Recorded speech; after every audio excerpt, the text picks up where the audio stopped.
Sorry about that. Got something in my throat. There we go. Now, welcome back for another riveting broadcast from Roswell Underground, the only station beaming at you from a secret bunker in the middle of the desert. Now, I've got to be honest with you, listeners. I was a little worried after last broadcast. I was afraid that maybe no one could hear me, and that setting me up here was a trap laid by the government to confine me and humor me while they scan my brain in my sleep and pump me full of hallucinogenic drugs. But it's not. At least not entirely, because I got mail. You, my good listeners, heard my call and answered. Tonight's encounter comes to us from a person going by the alias Pierre Glenn. It's a wise move to go by an alias PG. Can I call you PG? I've met the same guys as you, and be thankful you still have your... Again with that. I think I'm going to go soothe my throat with some whiskey. In the meantime, sit back and listen to Pierre Glenn's story about Thelma and the Man in Black.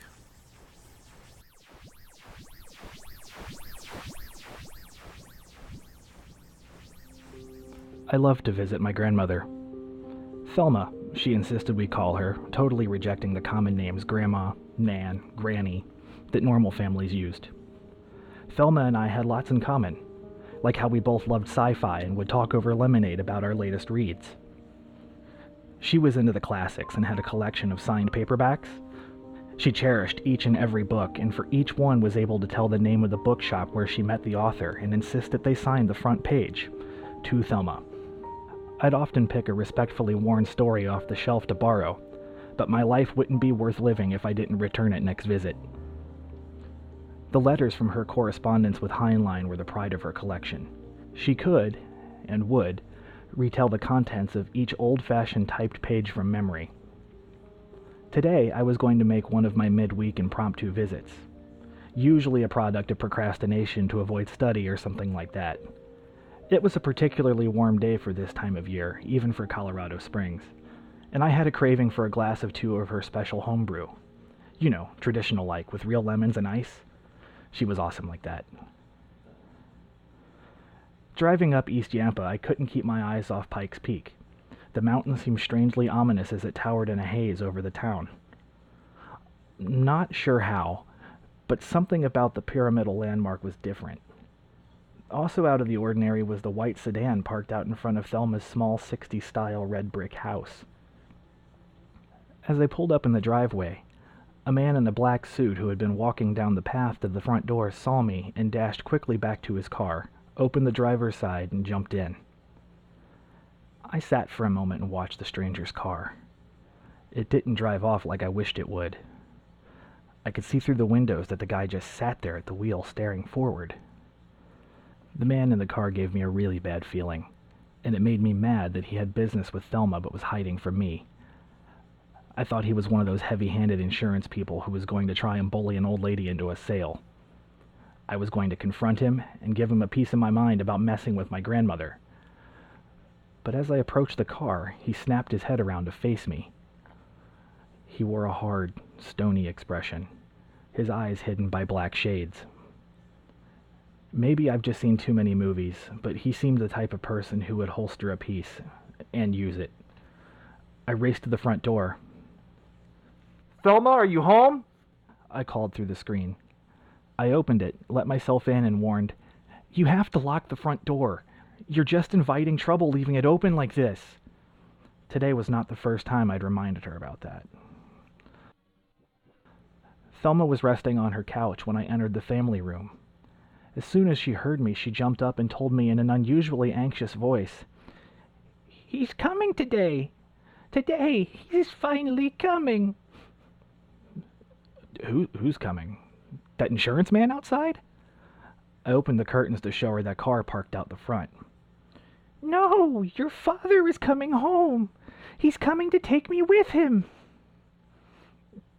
I was stunned. This was not at all like Thelma's cheerful self, and I didn't know what to make of the words she had just said. I did know she was talking about my grandfather who went missing in 1967 when my dad was just a kid. My heart stopped at the idea of dementia entered my thoughts. Thelma, I'm Blair. Dad's at home cleaning out the garage. She looked at me as if for the first time. Oh, Blair, I'm sorry. She sat back down and motioned me to move around to sit. Shouldn't you be back at home giving your father a hand cleaning up rather than visiting a foolish old woman like me? That's my Thelma, I thought. She wouldn't miss a beat. I sat, but my concern for her well-being overrode a compulsion to make an excuse for my laziness. Are you okay? I received a help me Obi-Wan Kenobi last night. A what? She loved Star Wars, but this was odd. You know, a holographic message, but it wasn't Leia, it was my Gene.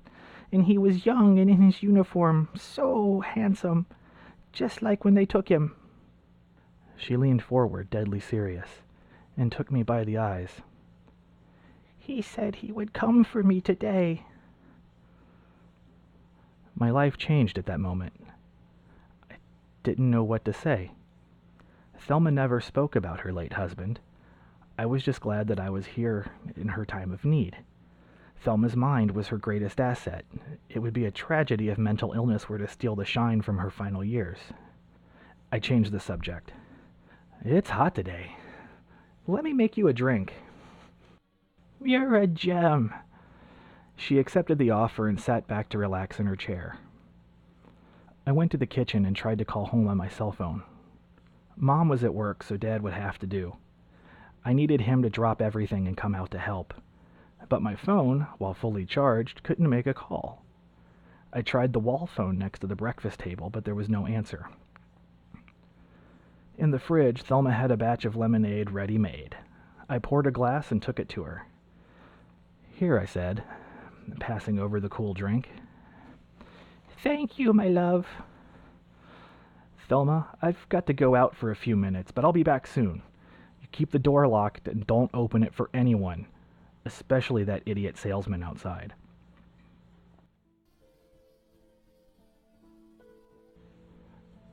That was the last time I ever spoke to my grandmother. After leaving the house, I was ready to really confront the man parked outside. But as I started down the path, his car took off. Good, I thought. At least we don't have to worry about him. Thinking only about Thelma, I sprinted to my car and drove home to get Dad. We only lived a few minutes away, but after a mile I had second thoughts about leaving Thelma alone. That creepo's car had turned to the right down the street, the opposite direction to which I was traveling, and he could have easily double-backed. Damn it, I thought. This isn't right. So I turned the car around thinking I'd get the cops to make sure Thelma was safe. But as I drove back up to Thelma's house, the white car was nowhere to be seen. Maybe I was just paranoid, but I had to double-check that she was safe. On testing the front door, I was relieved to find that it was still closed and locked. But when I knocked and called out, there was no answer. I broke in through the bathroom window, like I used to do when I was a kid. Inside, Thelma was gone.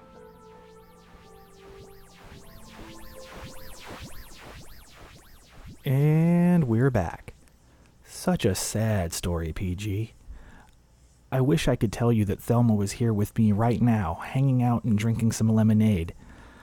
But alas. Knowing those men in black like I do, though, I'd say she's being well taken care of, living out the rest of her days with an almost too convincing doppelganger of your grandpa.